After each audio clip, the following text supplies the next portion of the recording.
ndabe kivumya Spice Dana bwe kinonyeza nganze tewali reason why olwokuba mwayitako mwayika time yabaggwako nga temuna kyemwekoledde bwe mulaba babikoze mulaba nti bizibu Katonda basajja mwe abalaza amaanyi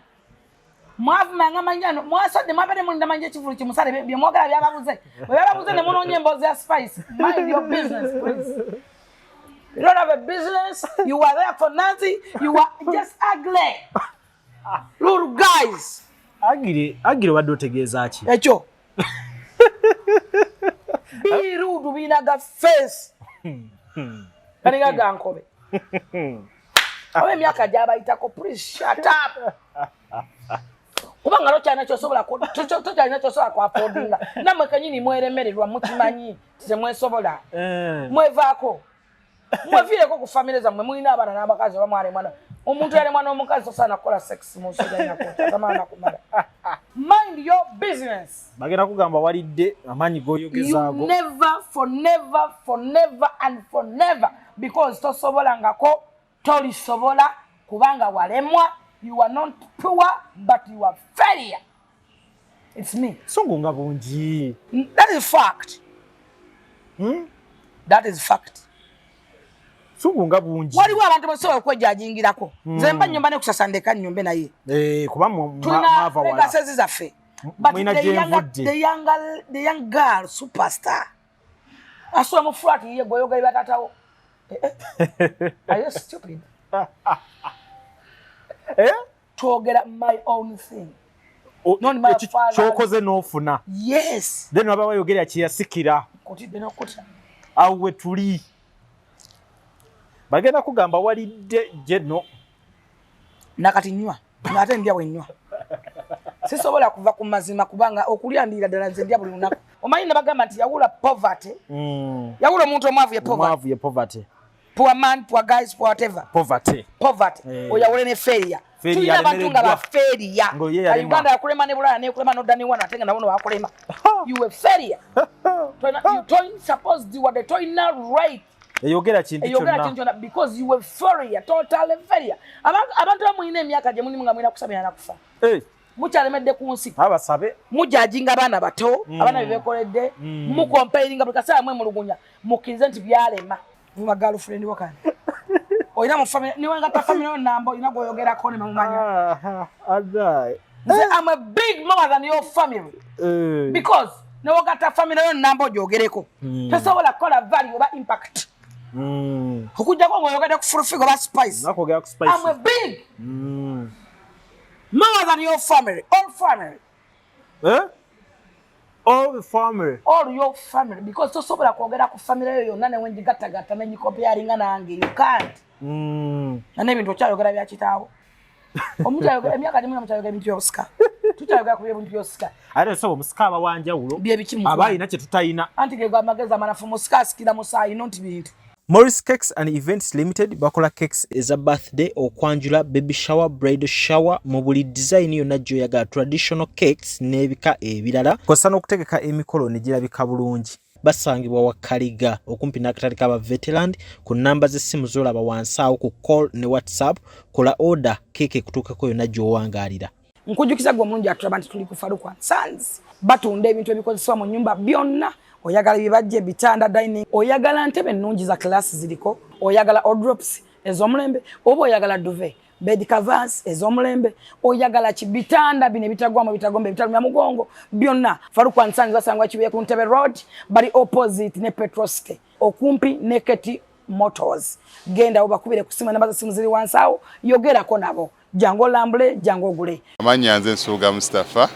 nkola ne Alihira Holdings Uganda Limited. Tuli bakozi ba biodigester wamu n'okuzimba okwenjawulo. So olwaleero tuli waneeno nga tuli mukola biodigester. Ekyenjawulo ekiriwo nti yo eri mu basement wakati okusinziira nga bulijjo abantu mu kiraba ti eno parking lot. So eri wansi eri parking lot eri mu basement. Leero tukoze size y'abantu 5 ngera erina capacity okuservinga ekizimbe kino kyonna nga kinaabeera. Waneeno ngera emigaso gya bulijjo gya biodigester tebagenda kunuunamu. Atwetaaze ku namba z'essimu 07017 66992 ne MTN 0789 224230 enamba ezo zonna kweziri ku WhatsApp. Munnayuganda omulimi n'omulunzi atunda ebikozesebwa mu kulima n'okulonda buno obubaka bubwo anti bannaffe aba Afro Canada Business Initiative wamu ne Global Events Canada bakuteereddewo omwoleso ogutuumiddwa Agri Business Canada International Expo 2024 awo ku Queensburg Convention Center okuva ng'ennaku z'omwezi 10 okutuuka nga 11 August 2024 mugenda kubamu okwolesa ebikwata ku bulimi n'omulunzi eby'enjawulo emisomo egy'enjawulo okuyigiriza okukozesa ebyuma bikalimagezi mu kulima n'okulunda engeri y'okugaziyaamu akataleko emitala w'amayanja wamu n'engeri y'okufuna zi international loans okwewandiisa n'okumanya ebisingawo genda ku website yaabwe eya www.afrocanada.net oba bakubire ku ssimu ezo Zerujjo omulungi atulaba okwetoola ensi yonna mbabuuzaako n'embeebaza okuba nti mugoberera vidiyo zaffe ez'enjawulo olunaku olwaleero tuli wano ku Farouk and Sons Kibuye kumpi ne Petro City oba opposite KT Motors. Tuli ne Jennifer full figure era nga olwaleero lwakubayisaamu ku bitambula ate nga tubayisaamu ku biki byolina okuba ng'ofuna ebibajje eby'omu nnyumba ebiriko byonna byonna weebiri wano buli kika kyonna ky'oyagala eky'ekibajje ky'oyagala okuba ng'oteeka mu nnyumba nkuzigirira ku Farouk and Sons wano we tutudde. Embeera ejja kubanga ate kutambulira bulungi ku bbeeyi yonna ku mutendera gwonna gw'oliko osobola okuba ng'obaako ky'ofuna wano ku Farouk and Sons. Entebe ng'eno gye tutuddemu entebe ng'ezi twetoolodde yonna gy'oyagala oyagala nnene oyagala katonotono byonna ku Farouk and Sons. Fridge, TV stand, buli kimu weekiri nga we tujja okuba nga twongera balungamya n'obbategeeza byonna nga tuli ku Farouk and Sons. Jennifer wangi nsanyusa okulabako nange nsanyusa okusinkana obulamu bwo buli awo oyagala tewayagala naye nga weebuli obadde mulwadde ndi mulwadde naye inshallah nebaza Katonda nti era yaddeko osingako wiiki ewedde nsobola okugamba bannayuganda nti mbakubira omulanga wambakubiriza nti ssenyiga mwali mungi nnyo ate alimu omusujja n'ekifuba eky'amaanyi ennyo mu baana abato ne mu bantu abakulu ate n'amaaso ago go gakuttaakati era buli woli walaba muno nga mulwadde w'amaaso mwagezeko okweyawula olw'ensonga nti gakwata buli muntu kati gakwata gasiga oba gali mu kirwadde kitakimanyi gatambudde amaaso gazimba ne gamyuka akosa katambaala ale tokakwata gwe kaleke bwakosa tipi yaje balagidde emengo okosa tipi giso totawaako muntu n'agikwatako so n'olwekyo bannayuganda mubeera aweya nti amaaso problem gazze ekirwadde ky'amaanyi nnyo ekize ky'amaaso bakwate tebatya nnyo gawona naye okukwata gakwata gakwata ku speed kuba gatambudde alina ssenyiga aliwo alinga covid yennyini exactly fe yalumako alumanga covid yennyini aleeta omusujja nnyo ate tekutuka aleeta omusujja alimisa omutwe amenya ennyingo so n'olwekyo tuyinza okuba nga Katonda mu bulamu bwaffe n'omubiri gyaffe gyamanyira covid oba twalwala nekimanya olw'okuba nti tulina emibiri egizi strong naye nga azze mungi mumwegendereze ate nga tuli musawumu nebaza baganda bange abaisiramu tusiiba tutambuza guys, please. Excuse. So, baganda baffe abaisiramu tubasabire tubebalize ku Katonda ne Allah obuyinza asobola basobozesa okumalako esawumu y'emirembe ate basobole okufunamu ne banaffe abatasobola abasobola okusiba ate maybe nga balina obutabasobola ate basobola okusiibulula bannaabwe nabo tubasabire nyongero bajukiza nti ku papaazi wamisa Semakula yataddewo okusiibuluka futaali ebeerawo nga nteeketeke bulungi nnyo so n'olwekyo ali around match legende wa papaazi oba kwekyandie mu restaurant wa Hajaruna restaurant kati ey'amaanyi ennyo wa restaurant empya eri opposite ne court emakindi nungi nnyo nteeketeke bulungi onywa wakacyayi k'emirembe n'ogenda out n'omwagalwawo ogwo mudetingirawo wakakamu nnyo parking nnungi nnyo security eri around nnungi nnyo n'olwekyo gwatagala bireka n'osobola ogenda awo okupa ewa H&M restaurant waggulu ku court emakindi ewa Hajaruna awo nga ku Forest Park kafo ka mulembe nnyo kanjawulo nnyo kanyumye nnyo aka class atenga nemmere yawo nnungi nemmere yawo nnungi nnyo waliwo abaana ab'omulembe aboogera obulungi beesaba nnyo manager wa omwala omunene oyo ayogera bulungi nnyo n'abantu so n'olwekyo osobola ogendawo naati ne H&M restaurant wano opposite ne Vokise nayo yasigaddewo weeri era osobola ogendawo era wonna yataddewo futaali nemmere ya bulijjo era nga weyasigaddewo tuyagala kyemisana oyagala lunch oyagala ki osobola ogendawo ate abaagala saliyazi ennungi musobola ogenda ku Saliya Center Saliya Center eri ku Am Shopping Mall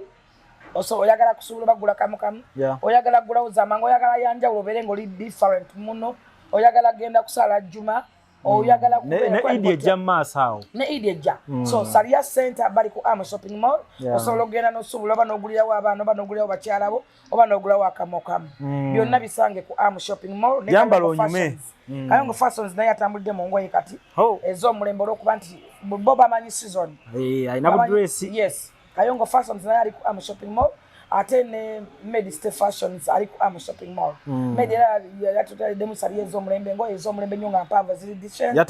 yatabise vala te naye amutaddemu agwasubula bakuguza nawe ayagala akamu akamu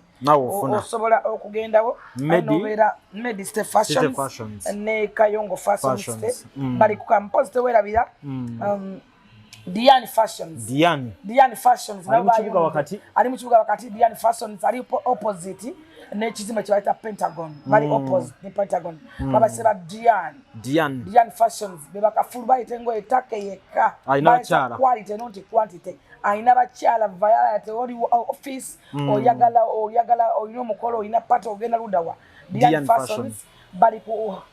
opposite bali mu kibuga wakati awo opposite n'ekizimbe kye bayita Pentagon. Ne olowooza lwaki Spice ono mu kifaananyi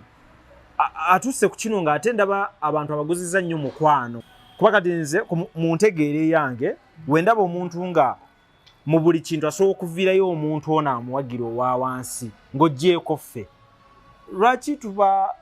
tumufunira mu kifaananyi ate ekyokulaba nti tumuwa bukyayi nabagamba obugaga ne ssente bintu byanjawulo essaawa yalewo otunulira mwana Spice Dana ndaba ekivumya Spice Dana bwe kinoonyeza nga nze tewali reason why bamuvuma because bamulangira okuba nga alina ba bodyguard kati amutegwa mu omulimu ko bodyguard guli mulimu manya bala ku bodyguard oyo golangira Spice Michael ne banne we baliriddawo emyaka nawe wali oyagala nawe wayagala okuba ne ba bodyguard but osobola bafandinga because nawe tewesobola botasabiza tobeerawo you are beggar watasobodde kusabiza tosobola n'abaana bo tebalya olw'okuba mumwayitako mwayika time yabaggwako nga temanya kye mwekoledde bwe mulaba babikoze mulaba nti bizibu ng'onyiiga abantu tubalina bangi nnyo ate tugenda kutambula nabo tebagenda kuvaawo kuba nagamba yawula poverty people and failure people omwavu n'alemereddwa some people are failure totally deadly people okyenjawulidde nno mbadde sikiwabudde omwavu akatabo ka Amis kagamba nti omwavu success and failure based on kagamba nti omwavu aba n'essuubi nnyo nti one time asobola okukola n'afuna ssente but failure you were deadly tosobola kuba nga Uganda yakulema n'ogivaamu n'ogenda negyo walaga wakulema n'odda newe oli wakuleme still waliwo nno n'okudda n'obako ate naawe kenyini weeremereddwa bw'oba sobodde okweremererwa abantu kati kagambe twogeze fact sigenda kuwaana omuntu yenna alemererwa ensi ye n'ovaawo n'otambulako si kutambulako omuntu yenna ensi yo your own country bw'eba esobola okulema you were failure ng'ensi yo ekulemi toyina na right eyogera kuba full figure that's why you need I don't care saga nakumanya muzimu mwebera simanyi Canada wa simanyi America bye biki kuba buli kyokolo kikoledde wano is it my country Uganda is your country yes kati so what no kulambula nambula biki gwero sobola kuwana tulina wagasajja tulina okulambulanga n'obulengera bulengezo laba ku chimpanze n'ogamba ku chimpanze ndakulebeko kwegabye okulambuza ibiri wano wennyini tulina bimonster chimpanze nga n'obera ku simu ojja kirengera nga kimantaala ogenda laga ku chimpanze guguli omanyi ne bagamba nti yawula poverty yawula omuntu omwavu ye poverty poor man poor guys poor whatever poverty oyawule ne failure tulina abantu nga baferiya Uganda yakulema ne Bulaya ne kulema nodani wana atenga nabono bakulema you were failure you don't suppose the what they told now right eyogera kintu kyonna because you were failure total failure abantu bamuyina emyaka gye mulimu nga mwina kusabira na kufa muchalemedde ku nsi abasabe mujajinga abana bato abana bebekoledde mu comparing buli kasala mwe mulugunya mukize nti byalema kuba Uganda yakulema n'ogiva munogenda neyo wagani n'okomawo still ne wana nawa kyakulemye okuba emimiro kati mukulu abantu abamu mutusasire just at least toyina bigambo by'omweri abantu abamu muleka abantu bamuvinge oba oli bamuwadde ekintu oba nze Faruku ampadde ekintu nawe funa akuwa lwaki gwe tebakuwa you were failure I know what oba mpadde oba nkyegulidde no matter what ekikulu it's me bakuwadde nze nkirina kati gojango kinjijemu kati jango ngobe mu ntebe kale ogamba ya Faruku jango gimujjemu oba ina amaanyi ako kijje wango gino neyo waliwo abantu nga balina kubeerawo musole mufune ekyokwogera n'ekyokulya Osagede. Full figure bataba ogenda vumano. So vuma kitawo no trendinga. Ina point joyogedde. Kakati awinjaga tutunule. Tutunulira abantu bano betwogerako ne tufuna content. Washifuna bulungi. Ntuwenjogera ku Spice Diana aba content. Jendi. Kati enkolagana yange ne Spice Diana. Okuba ntutukana ku muntu n'okugamba nti tuyombagana tuvumaganya lero oli ku Kenzo lero oli kwani. Waliwo ebintu. Ensi jetambuliramu yajula bachai. Ensonga ati nade kugereza ko Yesu. Obuchayi bwe tulina mu nsi mwe tuli. Ono mwana ali nisikinya yimba oluyimba bakola bagala nnyo mpalanirako. Bageya n'abatabaliko. Abatabaliko. You know the love. You know the love. Onansonyi wasizima nnyo naye oyo mwana oluyimba londo wagala nange. Watu manya ali nisikinya manyani. Angamba oluyimba line zalo. Manya bana baziyimba ne bachubate bulala. Bubakola bubi ate bubagala tubakole bulungi. Basiga buchayi ate bagala tubakole birungi. Kati ko mukungule. Naye nina ekizibu. Oyina mukolo gwomanyi nga gunatera okujogwa ogwayine bantu gwagwa. Oyina munene. Nga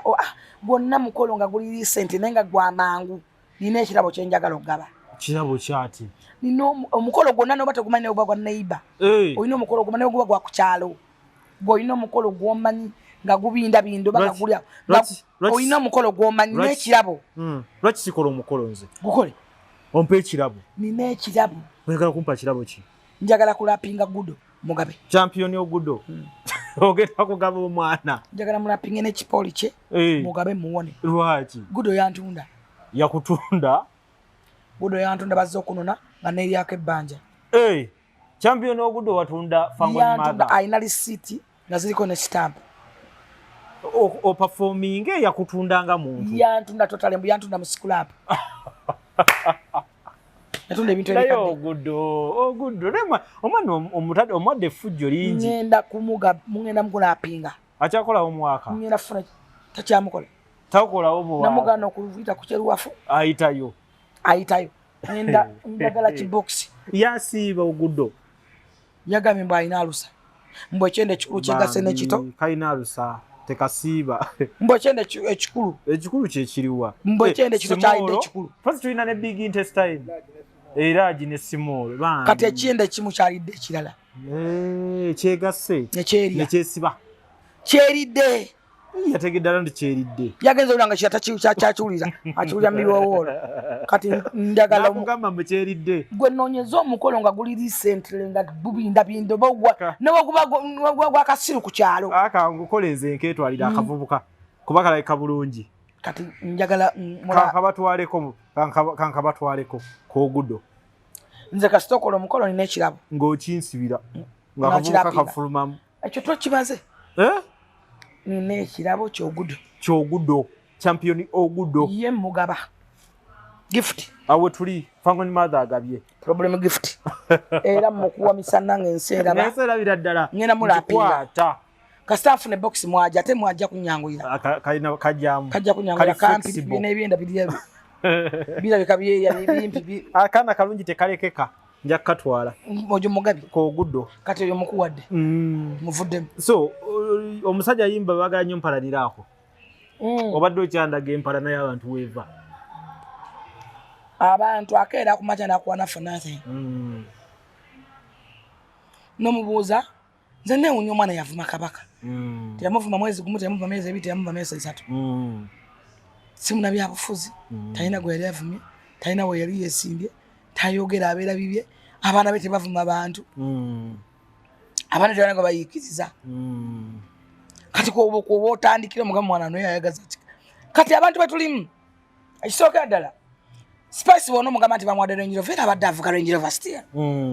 ate nga nnungi ate iwe yite yagitunze nga ya bbeeyi Spice alina drone mukaaga ezimuwerekera 6 drone nawe nga takata drone zigula Range Rover ze mbadde njibuza smart wana ngenda kagula kaka ka drone ka Range Rover smart akampeza wano ka million bimeka ate walemedde ku Range Rover ojika lina lo wajoogerako andi kati tulina kunyiza banaku vako banaku kaka nuwa yino smart ajimpadde wano kanjikola kabanyinza bagana nesoma ne mugamba ngenda kusoka kweko mmene kikumu kinana nangamba it's okay no problem kati banalaba nga atenda magenda manja gange nga bagamba si yange kati nga bagamba leta kadi kati banamalayo ngamba wa kadi ye enkole yavuddewo ey'omuntu okugamba omuntu nti tulage kino tulage kadi ongamba ngani tutereke enamba ku mmotoka kakati gwani nonduka nokwita Uganda Police Uganda Police where are you gwani yino no simu kaga smart ekyo kiki ko kenyini bakwa yokala sinjagala mugamba netere kalenda yagala mukala kiro tovuga Range Rover ya yero bado yagala nnyo yero ale nongenda kuvuga 224 mwaka nenga kalungi kano in fact 224 aka Spice ke kamuna aka kali ke kamu nenda bange nene njagala kana akatono nina akatono kembadde nvuge nako zona sika kade kasula wade wevugira Range Rover nga abantu bakola otya anze nako wenako andi katinze mundu jala ngamuli muri moto katomanyiwo ate ngazange kubana uno onyiga mwe namba plate ejja kuleta nakango molokezo nozaga za kiro kitoziteeka mu bondi nyiza kubanako onyiza bunyiza zanga nti nze mvuga manya Benka nemvuga no wancha nemvuga benzi nemvuga aliyalu nemvuga golf abana babegera ku nuwa uno bake moroka we ndala omunfo anti abantu muvumulanga muvumula ngamba gena mu URA teka mwe number plate ogene mu URA gamba ita kati nawe yenkola bagene mu URA nze sikusako yana banako bagende mu URA kwate motoka yange gobo jigamba yani gena mu URA bakubulira awoli wenyini kugogo ejja kugamba nti nakango bijirifu as simple as that Echeza abantu babikole iyo. Nako wabanako nawe. Babikola nyera uli wakumanyiranga. Wekwata akamotoka kako kateke number plate. Okadogere mu URA. Kabera amanya. Kabera amanya. Eletachi. It's simple. Osirike. Osirike fa kubanako. Tona omunaku toyina kyogenda mugamba feria. Toyina kyogenda munyonyola kubanga feria osobola n'okumulaga mu banku gambe ki. In fact ekintu kya Spice kyafaananyeko ekyamusumba. Nti tulage ebisago. Kati kino tulage namba. Twagenda awo tuli kati Spice obagenda vuga linyali nali mu process bali mu dimaliriza nali mu process kale bali to nsogera gigamba ki agate akoli nyali oshagede sokate neri yonyini yempya emabegerike namba ya ati nkunyonyola okumaya baje omuje gatoke na feri atoke na munyonyola emabegerike namba yayo emabegerike namba ya nene bote baji ne videos twakwata akutte number plate sazi mungalo ne zote baziraba kakati feri yoyo kakati nze kankunyonyole Spice omulaba erinya lyo bobo lyagala litwala time process kuli processinga fotona neche bata chap je tusasula abaguzi bemotoka kati bakino bakimanyi chap chechitia oyasene zote kaezi endala eri mundo kwangwiza nacho chikutwala weeks oba myezi okwangwiza enaba pote bagikuwa echi bata chap lwaka kati femu kama tuyambanze kati nakolamu byangu wasimu yo mana wavuga ko kulinya lyo ngozo wali motoka chino weriri nokubaawo nakati kweri nakwezi sitazivuga zaudi wamma kwa udi kuliko erinnya so kati goli wa simu mugaba njagala kufuluma njagala nambe yefume baga mwabaza president katugezeko etuwena kubitwa nkulumu nofuma mkamafe ne nyine kintu kyenewunya omuntu nagule motoka yebbeyi nasasula omusolo eri eggwanga kati uya acha processing na namba eri ayongera atuwa omusolo naye sebo omuntu nakutegera nagamba nti njagala ondage namba ku motoka yo togenda ku kati kankubulira Yesu bwe yali atambula bamulanga akola ebyamagero ne bamutwalira Falaawo bamutwalira Pilato Pilato nabagamba omusajja ono mutta waaki nze nga siraba kyakoze bakola olukujjukujju olulaga Pilato omusajja ono nti mubi n'abagamba nga siraba kimunzitisa kati ku lunaku lw'okuyitako bazzayo Yesu balina okutta omuntu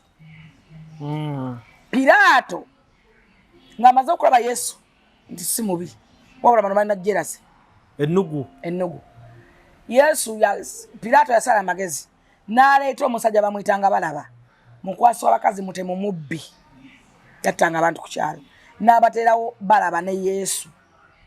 n'ababuuza n'abagamba nti kubalaba omukwasi w'abakazi omutemu omutugumbiza attanga abaana bammwe ne ku Yesu ani gwe tuba tutta ani gwe tuba tulekawo nga mulamu bamugamba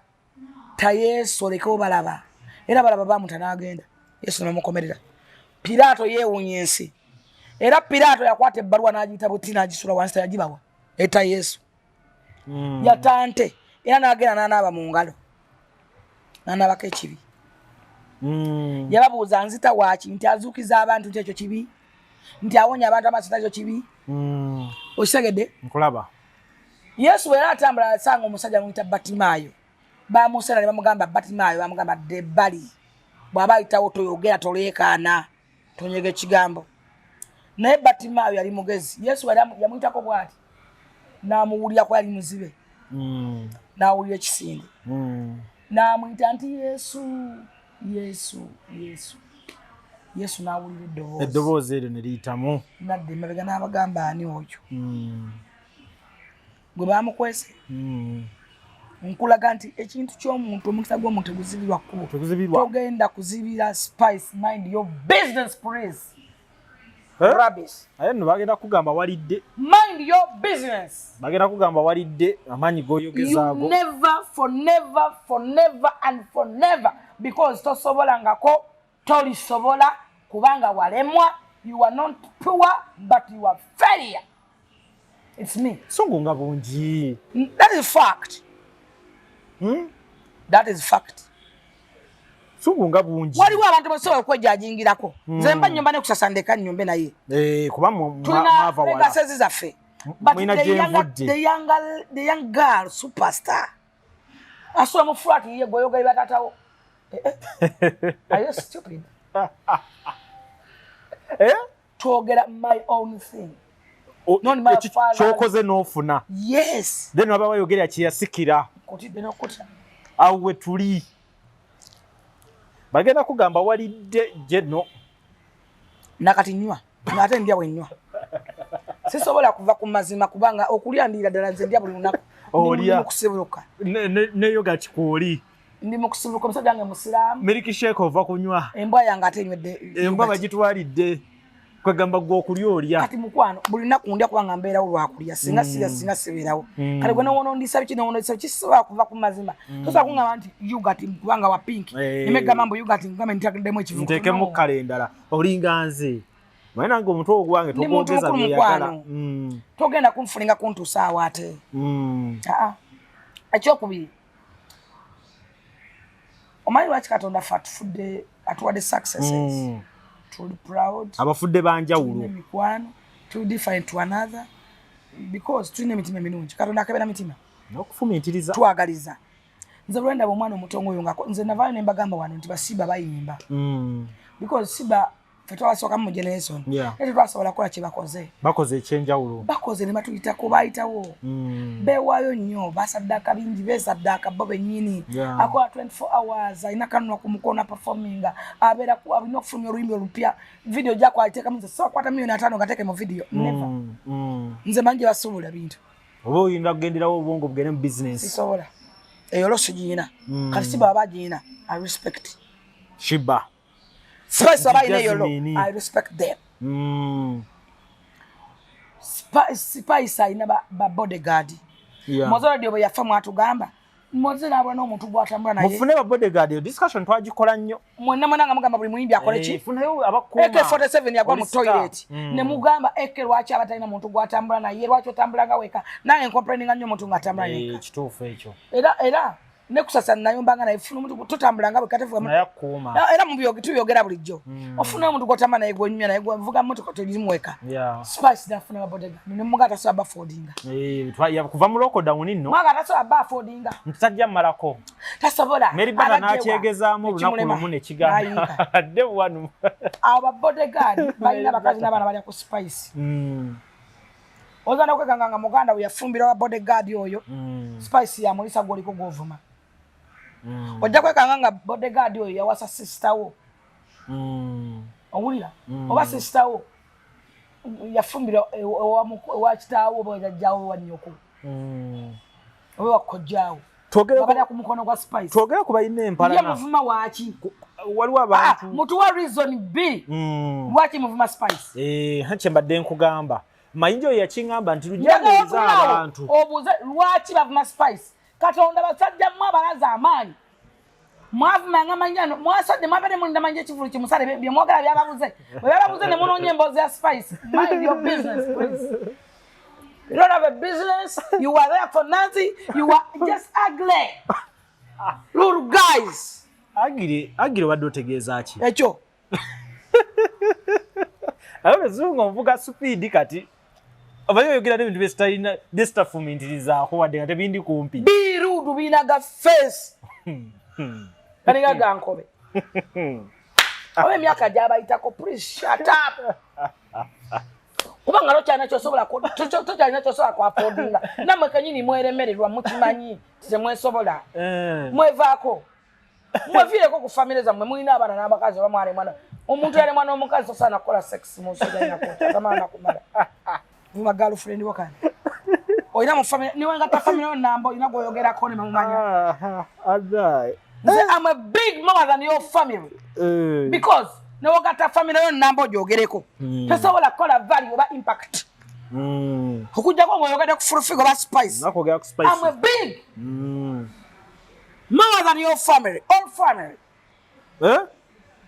all the family all your family because tasobola kwogera ku family yo nane wenji gata menyi comparing nange you can't nane bintu kyayogera bya kitaawo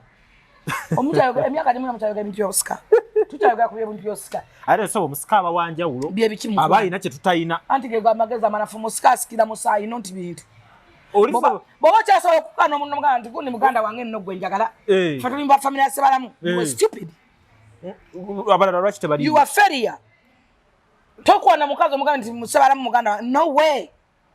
gwe ne sebalamu ate guli simunyo nti lwamu waali sebalamu nonti you buli omusika abasajja lwaki suka batuma sebalamu golaba yasini yaita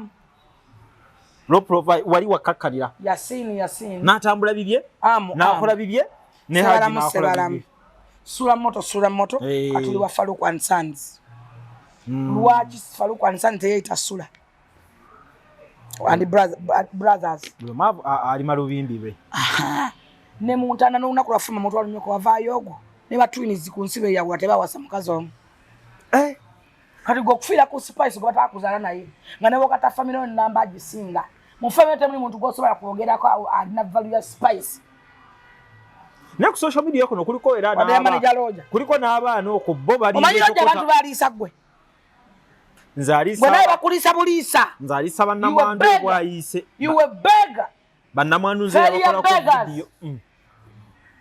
nze roja sayanko ati akuba namwandu bwayise abalisiza nze nalituka ngamba bakazi bannaye munonyeeko kokulu ewalala musajja mu mukamuli failure beggars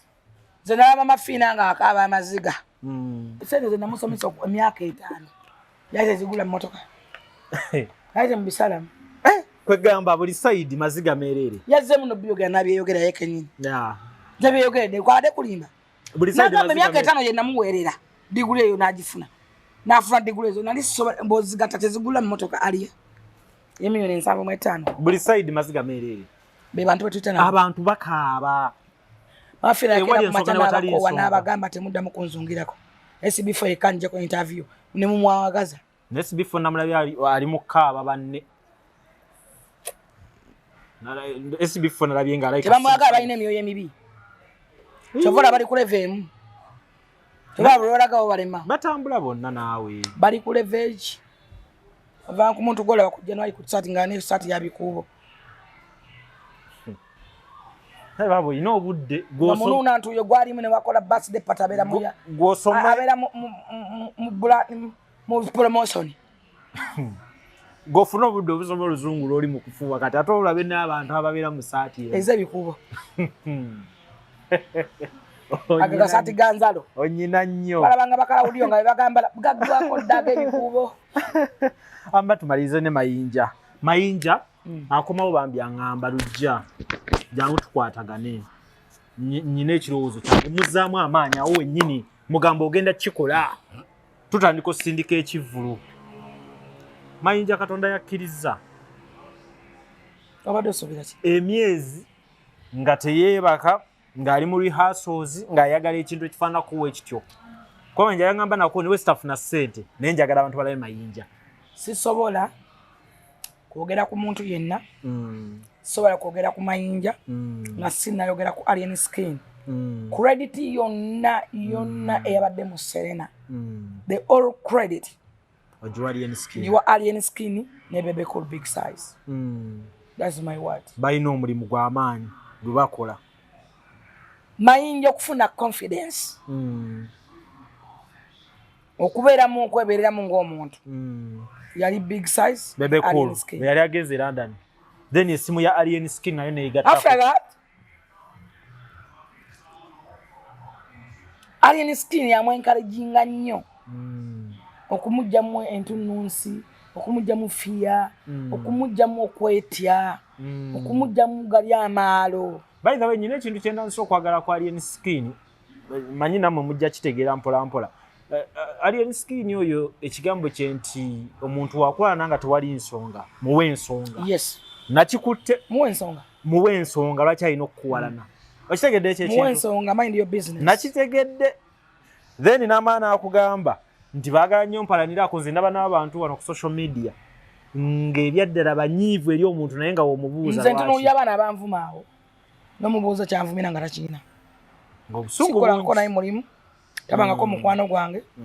sina business simwagaliranga musajja nze omusajja wange muliko bwomu kawoomera swaba sigaba na musajja ate sigatta ku musajja musiraamu mpoomera byange era nnyumirwa byange omuntu awoomerwa aba n'omusajja tabula muve kuba n'ababyetuuma kirungi gwe wakomanyiyo tomusangayo bulungi nnyo ate saayagala bakutembeeya yabaga muleete mutimbe wano muteeke wali it's my husband not yours siwa public naye oluzungu samukubira bipande samala kuba bipande mufune genda kubanoonya omufune owoddeyo bagambe nafunye owange siwa banoonya it's my nesokombuulire oluzungu ennaku zino kiki buli womala show ali ku makya kusoloti nga bakuzza mu kirasi Zoremba n'obusungu manjagala njogera ekintu oba okitegedde oto okitegeere naye oluzungu oyogera lw'abaasoma kitegeererwerwo oba wali otulimbanga mu P7 wayisaawo naye osaagiyita yo ngimanyi wagigwa naye oluzungu lunsusseeko osaaga n'omukisa omukisa aba wamukisa oyogera ebigambo by'oluzungu abantu abawogera batasobola kwogera credit yonna njiwa alien skin that's one too mayinja alina music good music mayinja alina music nagamba ba Abdulmulasa abo ekigambo old is gold nakachiwa abantu batana bakijestaling baganye bwe nakijestaling asagala muyombe achiwa ba chance na beganga ngamba sindika wa Jerusalem sale nenchwa Queen Florence langa bakolera pass okuyingira wasale sale nenchwa ba Abdulmulasa tebakifuddeko nengamba muzaisi bata bagestaling ekigambo kyo baganye nengamba ko Abitex aligestaling ekigambo kyo nemugamba Abitex tokyetaaga abantu bayimbi bakuleganya tegekanga abayimbi old is gold ofune ekifo nga walaba Africa bwetambula ofune ekifo mu Kampala oba Climax oba wa ngokuba Monday Saturday Sunday ojja kuba n'essendezo music oyo abantu bamunyumirira bamuwagala era music oyo akola image nene nnyo nga bakizanyisa kati nagenda okulaba ekivulu kya Spice kyono mwana gundi ya Jasmine nga bakadde bamubyeko sho Jasa daga yakuba syo kibijigiri nantongo era singa tebayimba syo na alimfu bakuba ye yagenda nayimba na yete yayimba yaja kole sango yi audience yo nane bagikuba ngali ku fashion syo simayina kumala abengo ezibasiwa bana mmwe mwabambala obukete abambala obwerere ngo ezibaluma zibakola ko damage Wachita mukola yo musono nga bode simanyi bode opening. Bakuyite nti amukola esongo zekolesa bode show. Bode show. Bode show. Oba bwerere so abokete show. Nojjo kuyimbira abantu naye nobera ku fashion. Ne wali omwana nga anyumulabako. Ante yagirange nti show yakulabako. Opening show bajite batya. Bode opening. Byonna. Kubanga bannange engoye zibaluma. Mwezi basiiwa zabakola ki. Kakati abakadde babbasho bagikuba ekikulaga nti old is gold. Esawa yalero boteka wali musajja gwata Maddox sematimba semanda boteka wali musajja gwata Kabesemboga nakuyimbira kuva ku bisaanyi. So respect the legends. Kyembagamba nti temukyabanja kamiliyoni luyimba banna Uganda but appreciate kamiliyoni tumuyingira waba mama mia beikali mambo bado old is gold. Tawina kamiliyoni kyatayimba ko kyogenda kumubuuza. Nze newunza nnyo mayinja manja yayimba oluyimba luno lwagambye namubuuzera mayinja nti oluyimba olwo lwawa oluwa lonna oluyimba lwanyumidde nnyo luli awo lugamba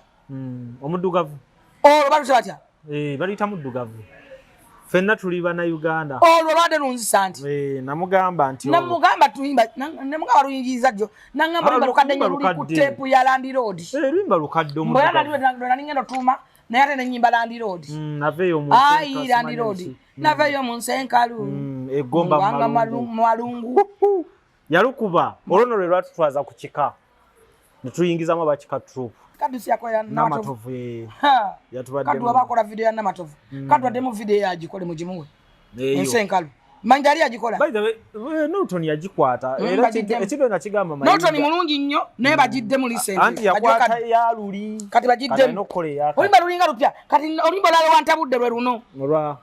olumbu yayimbya olimba tero nalo ko live nali salulirangako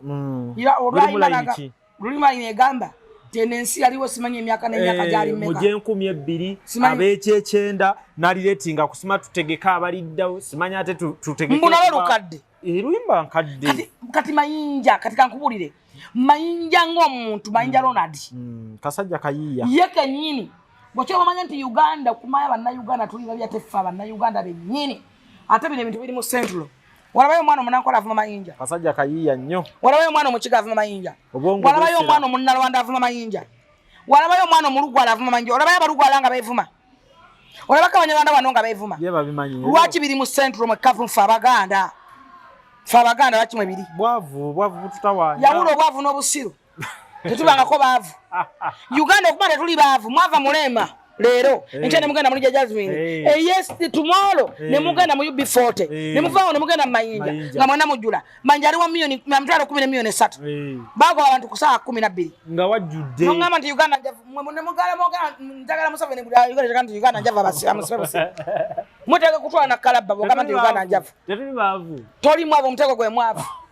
Bata muna wanda bava mulema bayingira ye batandikira mu fix maika mbazana bubi batandikira mwana wali wa King Saha batandikira mu lutalo ye wadate amabega keri batandikira mwana nga za kumukumu na UB40 yazinga ebyuma abantu basigale kolonga baganye okuddayo ba ale tabani musalya bani amamba dengo empamvu akati so yimira mbantu kama Uganda njavu njagala ogamenti oli mu struggle wekka no bwavu bukuluma wekka bobanga mwavu bogerere mu nyumba yo era kuwe kubakama okay mutima gwange nga tuli bavumu tukoze tutyo kunonya but the keda okudda mu public no kante abantu bavu ojja kuswala nze ndabe ebbala ziri ekololo ebbala ziri emunyonyo wano waliwo ne ebbala liwawunga baana beera bwerere okuleta bia echupa ya mitwalo 5 lwojeto wa bwerere kansanga wonna wajjudde ojja bwoti parking zijjula ate motoka nga zaama okuva ate nga tekuliko motoka ya rais tuli ajamu ye kaba kozo lugulo lulo waliwo parking motoka mbasija kunyo mafuta kati ekyo bwavu kyogera wekka era bo ina bavu banno mukole ekibina ky'abasirusiru sasa kyabavu kale yeyembera baganda baffe ndozo lwaleero kansoke nkuumuzeemu oli kati tukyayogera ku mayinja wali osuubira ki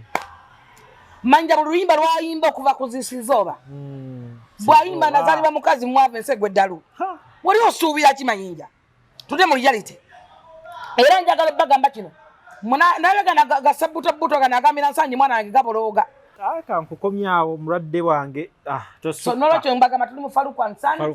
ogenda kusigala ngolaba ku bintu tugenda kulaga ku bitanda tugenda kulaga ku furniture mulungi tewera birambera ku sort of Monday to Friday no mukulu Charles James Senkuvuge ate nyongero kujjukiza Esther School of Beauty kyagenda mu maaso n'okutendeka abaana bali abakola ka makeup akalungi olina mukolo bakupata oli maid ogenda kuba oli wa bridal oli wachi ogenda mu chacho olina mukolo ogenda kudatinga muntu oba olina surprise so genda ewa Esther School of Beauty bali ku level ya 7 ne level yokusatu asomeseza abaana Esther School of Beauty bali ku Mabirizi complex ne wali ku level 7 wabera was skin therapist bakola ebyuma ebyo bikunywamu embalabe obuntu olw'ebigunda namusuna mbukakulu asomba skin bagirongoosa mbiri gote ku balancing oyagala kusigala ngoli mweru oyagala kubeera mudduga oyagala ku balancing skin oyagala kubeera wakataketake Esther School of Beauty toba na lususu lubi toba na mbalabe bakutekako balina kantu kibatekako ne bakajjako mangonyo noberango ate balina ekyuma kye baleese bakirina bokomala kingira okumanya skin yo kino kyotunulamu yes oba kino kipya kyotunulamu mu ggwanga lyonna Esther School of Beauty yekiina otunulamu ogenda okulabanga era kiriko captain otunulamu bwoti ne bamanya buli awali dot awali embalabe awali enkanyanya awali kakulu asomba awali namusuna kali kayingira musayi kali kungulu ensigo tulina jijjako tutya byonna biri ku Esther School of Beauty oba Esther Skin Therapist n'olwekyo genda ku Mabirizi complex level ya 7 ayagala omwana okumusomesa omwana wasobola okusoma ate n'atikkirwa n'afuna degree oba diploma n'asobola okwekozesa mu makeup yafuuka business mulekera okugayalira emirimu n'olowooza nti omulimu guno ate guno no makeup yafuuka big business gyosobola okubeeramu omwana ku Esther School of Beauty ne bamutikkira n'afuna diploma ba degree oba nayagala neyeekosa omwana we n'asobola okuyamba so abaana batudde P7 senior abali mu VAC senior 4 na senior 6 okyali awo mama akyagatta bulamu oba wakomyawo genda ofune course gyokola abaana bagende Saudi Arabia gende Saudi Arabia ng'olina course gyokoza bagende Dubai gende wa estobere ng'olina course gyogenda nayo ofuneyo ka diploma ko myezi 3 emitwalo abantu bakola n'embaga kati singa ogenda okoze makeup yes emitwalo 3 ofuna course gyoko nofuna degree nofuna diploma nobeera ng'ogendayo nekyogenze so togenda bweru nga tolina koyinayo ate omulembe gwe tulikoberako kyomanyi nze nina omwana ebweru mu Saudi Arabia abawala bubulira 6 n'olwokutaano bamuta basande bwe bamuta avuga yagula n'emmotoka yevuga n'agenda e Dubai n'asiba yasiba abantu abali mu biyumba enviiri abo bali mu bed space naye buli muntu agusibira emitwalo aga 2 emitwalo aga n'asatu ate nga kusabiti twakusabiti dira mu bibiri ozitwaliramu ebyo bamviri kusibamviri buli mwana ali mu bed space aba mumanyi ate abeera bukuti n'ebiviri abitumye no Uganda babitikka jukira nti ab'omwawo ekivira kitunda emitwalo 6 kibagole na kasanvu 13 nekigenda kunyonyi exactly n'olwekyo yagenda amanyi aliwali akola emingi abakama be ne Saturday ne Sunday mukwano gwa Sharon sagala kwasagala mogerako mukwano gwa Sharon yes kati n'olwekyo ogenda ng'olina ky'omanyi funa kyoyiga kirina engeri kikufuula ow'enjawulo kati oyo wanjawulo twamufudde ng'agenda e Masaka abaana bangi bagenda e Dubai kweyagala kuwummulamu kukola shows neno mu mutima gyali 5 star bayita bata kata ate asita Uganda Air yajja ate bannange ina quality Uganda Air Madam Jane thank you so much bali kubanga okikwasaganiza bulungi Uganda Air byaddala batogera ku nnyonyi gwe gye watuddemu nagituula mu Uganda Air nendala nogitulamu n'okomparinga omuntu agamba ayogera atamanyi gera otula mu Uganda Air otegere kye twogerako by the way nokugwanga abantu ennyonyi ekyasinza okuba kugwala nibogera bira ate abatamanyi baferiya so please sometimes mbagamba nnyo nti okufumitiza nsonga ya bwongo success and fire best news on reality tufumitiza nnyo ku bintu byetwogera nyongera bajjukiza Am Fitness Center oyagala kukola mundoza mundaba gym yagwa Am Fitness Center mundabe okoza akawatu look my body okoza omubiri kati oli wanja ate omwami wange anyumirwa luno si ali musawu antadira mbudde gym bannanga nyumirwa luno agenda nankwata nampwera nga baby nkuwulira nga kwegamba oli ka portable nga mpuli omubiri gwonna buli wakwata akufuna bulungi ati nga nfuna Am Fitness Center genda mu Am Fitness Center osala amasavu otasa amakaago bya bulamu betwoyogerako abantu banywa bidagala si byakwejala bya please genda mu Am Fitness Center mitwalo aga membership bagikuwe Jackie wali kochi abe wali kochi sima wali kochi aperi wali n'abaana bakocha abawala bagenda kukozesa week ejo genda kubanga osaze bino betogerako bya bulamu Muganda Africa sanye kusasali mu America bagenze kumukolokota masavu omulongosa masavu nagamba nga kasajja tukole gym kiba kitabusemu awo kino nze nagenda mu gym Captain Michael mukola yantwala mu ddwaliro liri Kololo liya bay very very expensive balina buli kyuma bakola n'abaana bayagala kuzaala abaana batano mulundi gumu bayagala kuzaala balongo yes bayagala kuzaala mwana muzungu okuba bali specialist njagala nkulage bagita diagnostic ne bankebera omubiri gwonna nga sina kalwadde naka naye kibangamba kintu kimu nkole gym ne bangamba at least ewuwo ddukamu beera unoba ozukuse ku makya era kati bulengoloka ngamba mwami wange nankwata amagulu gano nadde eno nagawanika ati yes nagakasuka naye obuzibu bagakwata ate acamuka tibalina okugamba baneze kyemmanyi mu kuwanika amagulu agenda okulaba nga ate twesuba kiba kirala omanyi nange tantama naye gwe teri kiwomanga musajja musiraamu Allahu akbar mugagga nyumiza omusajja omusiraamu anyuma ye tebamugeza ku kiki ekimwawula ku alimu ebyenjawulo alina ebirungo ekisooka atusa ku ntikko omusajja omusiraamu ekyokubiri anyuma aba muyonjo omusiraamu tawunya kamwa tawunya mwenge mu game amanchakola mukazanya manchakola gwe kyomanya teri musajja musiraamu atatusa ku ntikko kyenda kikuba bano bafaluku simanyi basula ba medi ba sharifu basaki babo babanyabo kyababera ne bajja abalungi abo kyovola baba nabakazi batano nga tewali anoba bananga tewali agenda lwansonga nti kyabafirwa kimanyi ba Muhammad Nsereka banaye bali bagayi gwe kyobamanya boyagala ku musajja omusiraamu ensi yonna obogina ekyokubiri balina keya weri balina keya tebamanyi kibayita omukazi ba respecting omukazi the third one bagala abaana kyovola bazaala abaana balungi bozaaliranga omusajja omusiraamu omwana Allahu akbar ndaba ku daddy ono Allahu akbar Yasini daddy all kids omusajja omusiraamu ayagala omwana banna omusajja omusiraamu asobola okuzaaza abaana ne bakugwa mu lubuto omusanga n'abaana muzali abaana 10 love esigala yemu separately tagambako nti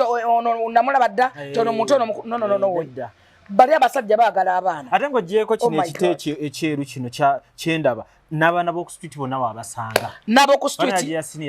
Ajasini ebintu bino byakola abantu batamanyi bwe mbikugamba omanyi nti waliwo entuukawo wano amanyi bo tebaagala kwogera omanyi nti newenkola bukozi mboozi nalabamu omwana ankubira nze Ajasini yaweerera mwana wange nze namulaba kigambo mwana ate yangamba muteeke musomero ly'ebbeeyi omwana wange ali very very expensive omuto Yasini yamuweerera Yasini mukama akuwangaze ne Hamis Kiggundu Haji abo bo sina kyembagezaako nasigala basabira ssaala nabadde mulwadde nangamba sister ndaba oli mulwadde bakuwe ssente nalagira bakuwe ssente ba milioni mmeka oba mmeka bakuteereko milioni emiliyoni omanyi waliwo embeera okuwonya nga namuyambuza oli mu ddwaliro oluddawa ne mugamba wendi nangamba no ebyo si bye njagala ebima byawo tebiri njagala eddwaliro mpulirangayogera bakutwala eruddawa bwe bigaana te ogende magakani omanyi nti owonera ku ssimu kwennyini nawoneddewo kasanayo ku mudidi gw'ensimbi omanyi okuwasenyiga nebakuteerako milioni 15 Allahu akbar just senyiga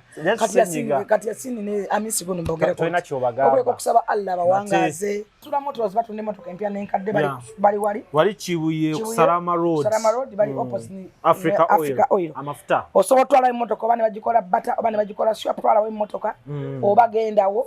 ogulewe motoka oba gendawo olamuzeeko tuuka olabe nate kirungi kya sula nti mugagga ne Chairman Nyanzi bobo ino omuntu atunde motoka jangu bajja kuwa akaveera onjawulo yebeerako bobo ina atunda era jangu naye bobo ina agula era muleta agulewo sula moto akuweerawo enjawo bakuweerawo akasimoko awo wenyini mu kifo bakuweerawo ate naaguze naakuwa olini aguze ne waakuwa ne sula akuwa so bobo ina agule motoka mulete era bobo ina atunda atunde yiye muleta atundewo era omusajja akuwe so noekyo sula moto asanga wakibe ku Salama Road opposite ne African Oil gendawo oba kuba kusimuze mbajjukiza nti fitness center osobola ogendawo notasa amakaago nokola ku gym nosala omubiri nosala amasavu ekyo kyabulamu abantu abasinga tugenda ku gym mulowooza ntugenda mu fitness tugenda muki tugenda mu bannange ekyo kyabulamu ne wonogenda mu ddwaliro bajja gamba kola gym kyovala buli mugagga alina ebyo ebyuma ewakaawe ebitandikirwako ekyo kyabulamu kifaayo ku bulamu bwono lwekyo genda mu Amo Fitness Center bajjukiza nti Bugwe Rio Estate Bugwe Rio Estate batunda ettaka italiko nkayana batunda ettaka erya yika erya mayiro batunda ettaka erya endagaano genda wo oyagala yika oyagala mayiro oyagala kuzimba somero oyagala kuzimba estates oyine nyumba zakolema okubanja oyine nyumba yakolemesa okuga agwe ettaka liryawo terikugasa teriiko value Bugwe Rio Estate kwatagana nabo bayinza okuterako ka parking basobola okuterako ebintu baka wash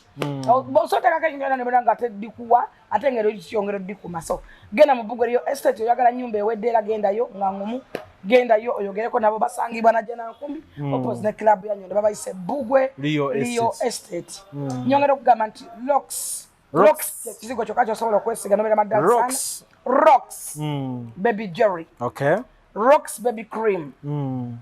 ayagala ekizigo nonya rocks genda ku maduka wonna obasubuza wala bizigo baita rocks oberengo bera madasana ayine na musuna biguna oluso lukusiwa mbere kusiwa kosa rocks baby jerry ojja ko obera bulungi ate nkujukiza amazi nywa view natural mineral water tama ne view natural mineral water katanya tabobera omusubuzi tukakwera ku nusu bitano byoka nolwecho genda wali wona depots obabuze view natural mineral water bottle judde bulungi nnyo ntinde gwa bagulu nnyo ate nga amazi gawera gawonye nyonta nkujukiza gwe muganda wange andaba nti akatabo ka Miss Chigun Success and Fair based on news and reality ne reason as the world masterpiece kasangwa ku Am shopping mall oba mu supermarket wa wali shares wona genda oberenga katabo ko kafuna kagulira omwana asobola okufumintiriza kagulire mukwano goba muganda wa brother wo oyagala kola business oyagala kutandika nachi oyina capital wa meka goke nyino oli capital byonna genda bisanga mu katabo ka Success and Fair based on news and reality right kale yeyembera baganda baffe tubebaza okuba nti mutugoberedde wano ku Faruq and Sons wetusinzidde era tukutegeeza nti ebitanda ebirungi ebyomulembe bibiri nnyo entebe ennungi weeziri nnyo zi sideboards weeziri buno babuyita batya omusieta ngamba buno obusitandi buno ki yewolo mounti Wolo Unity omutheater theaters whatever byonna kukyagala na buli kyoyagala ekyo kukyagala okiyita kikibeera gwe jangu wano ku Faruq and Sons asangibwa wano abalina office abagala bitanda royal beds osobola okujja n'ogamba oyagala fridge oyagala oyina office oyagala obere madasano oyagala TV tulina amatala ag'omulembe nnyo agalabika bulungi nga teganywa wano ku Faruq and Sons balina carpet ennungi tulina emifaliso egitafa tegigenda mu bikujino gyo janjawulo fiber mufaliso mbane mufaliso wajitije mmeka jamii 325 tulina mufaliso omwana wagufuka ko oyino mukazi afika ennyo yate gwena mu kitala byonna bya Faruq and Sons jangu obere madad sana bakyala bafuka apichula ujja ku Faruq and Sons bagulire emifaliso emirungi ate nga gigonda ginyumira kakaboza ak'ekikulu bopiro bo muntebe ebimuli ebirungi buli kimwe ekirungi nolwekyo jangu ku Faruq and Sons obere ng'obere opposite Petro City opposite Petro City Naked Motors tulina duvet tulina ne duvet ennungi abagala ebitanda naye bino ebitanda bya Faruq and Sons nalimbira byanjawulo nnyo so nobeera oli weru wa ggwanga osobola okusindika sene balera nga bakola delivery wakaawo ne waliwo noba olimbala oli Fort Kabale Jinja pakwakirira ggulu busiya malaba delivery etuuka ate kyanjawulo osobola omuguza entebezo n'akuwa empya ne mutopinga oba ne mwogera oba ezo zolina ng'ozikooye oba ng'osinze bwefaana n'akuwa omubirala abagala fridges ennungi eza family oba ezikola businesses nga nene era mujje wano ewa Faruq and Sons. Faruq and Sons ali ku Ntebe Road opposite Naked Motors oba ne opposite Petro State. Oba osobola mukuya ku namba y'essimu tujja kwati tuteeka waawo. Kyewegombe kyonna oberenga oyogera nayo omanye ebbeeyi ya mmeka. Abagala curtains ennungi ate babikuguza ate ne babikuteerayo. N'olwekyo ojja ku Faruq and Sons ku Ntebe Road twogera ku Ntebe Road bobo ova Kibuye okira ku Ntebe Road awo wenyini awali Petro Store awali Naked Motors bobo ova ku Ntebe Road ngodde Kampala awo onatotuuka Kibuye onatera okutuuka Kibuye ku Madala awo wenyini wali Faruq and Sons kyekizimbe ali ku kizimbe kinene alina ekizimbe kinene kyonna kyonna akitwala kyonna kijjudde bintu bya muntu furniture w'omulembe oyagala waawa oyagala waluddawa oyagala mpya olina gw'okyusa mu nnyumba bakuteeremu omulala byonna biri mu Faruq and Sons. Amanya nze Nsuuga Mustafa nkola ne Alihira Holdings Uganda Limited. Tuli bakozi ba biodigester wamu n'okuzimba okw'enjawulo. So olwaleero tuli wano eno nga tuli mukola biodigester. ekyenjawulo ekiriwo nti yo eri mu basement wakati okusinziira nga bulijjo abantu mu kiraba nti eno parking lot so eri wansi eri parking lot eri mu basement. Leero tukoze size y'abantu 5 ng'era erina capacity okusavinga ekizimbe kino kyonna nga wekinaabeera. Wano eno ng'era emigaso gya bulijjo gya biodigester tebagenda kunuunamu. Atwetaaze ku namba z'essimu 07017669992 ne MTN 0789224230. Enamba ezo zonna kweziri ku WhatsApp.